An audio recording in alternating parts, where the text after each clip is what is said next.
You hear that sound, right? And instantly you know what time of year it is. But what if I told you that behind those cozy, familiar jingles, there's a secret history? We're talking pagan dances, wartime despair, and some pretty major holiday mix-ups. Ready? Let's get into it. Seriously, just think about it for a second. You could hear a song for the very first time, just a few notes, and something in your brain just clicks and goes, oh, that's a Christmas song. How does it know? It's not magic, I promise. It's actually all by design. Well, it all comes down to something called Christmas signifiers. These are basically little musical cues or clues that decades of culture have trained our brains to link instantly with the holidays. Okay, so sleigh bells are the most obvious one, right? You hear that jingle and boom, you're picturing a one-horse open sleigh. But there's a more clever trick that songwriters use, quoting other famous carols. Think about the beginning of Jingle Bell Rock. It literally quotes jingle bells. It creates this kind of shared musical universe, like every Christmas song is part of the same big conversation. So we've got a handle on what makes a Christmas carol sound like one today. But here's where we take our first big turn. The original carols, they had nothing to do with Christmas. In fact, they weren't even songs in the way we think of them. Get this. The word carol actually comes from the Old French word carole, which meant a round dance that people sang along to. So a carol wasn't just a song, it was a physical act.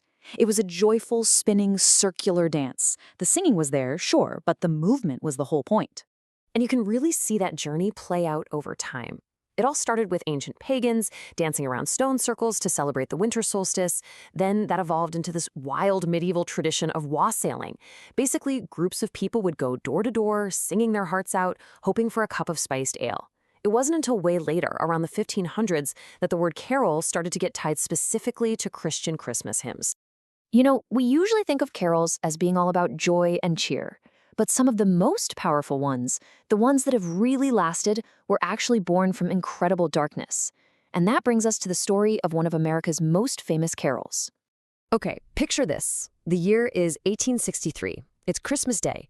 But instead of peace, the American Civil War is tearing the country apart. The sounds of celebration are literally being drowned out by the roar of cannons. It's just a time of unbelievable national suffering.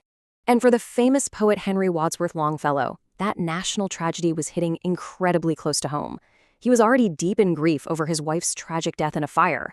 And then he got the news. His own son Charles had been severely wounded in battle.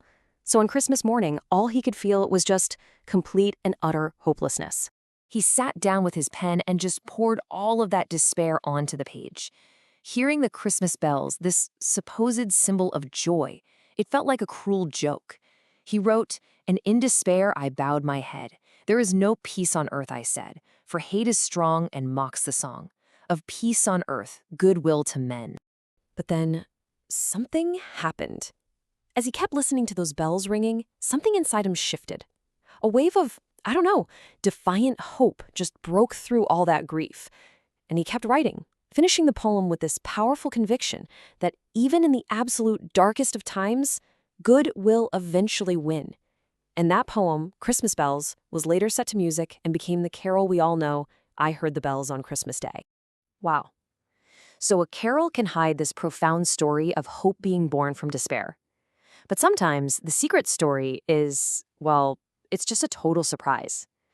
It turns out that some of our most Christmassy songs, they were never even meant for Christmas in the first place. All right, let's start with the big one, Jingle Bells. It's probably the very first carol any of us learn, right?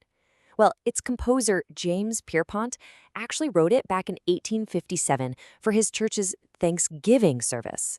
But it was such a hit that they decided to perform it again at Christmas, and the rest is history. It just stuck. It's such a perfect example of how traditions aren't carved in stone. They just kind of evolve and change as we go. And the list just keeps on going. That incredible, dramatic Carol of the Bells, it started out as a Ukrainian New Year's chant called Shtrydryk, which was a wish for good fortune. O Tannenbaum, O Christmas Tree, wasn't even about Christmas. It was an old German folk song praising how faithful and evergreen the fir tree is. And the holly and the ivy has its roots deep in pagan rituals, symbolizing male and female unity. Crazy, right? So now, when you see a classic image like this one, it's not just a quaint holiday picture anymore, is it? It represents this incredible tapestry woven from ancient pagan dances, a poet's Civil War grief, and songs that were borrowed from totally different holidays and cultures all over the world. So why does any of this matter? What's the big deal? Well, because it should completely change the way we hear this music. Here's the main takeaway. These songs are so much more than just background music for holiday shopping. Every single one is like a little time capsule. They're living, breathing historical documents that we all revisit every single year.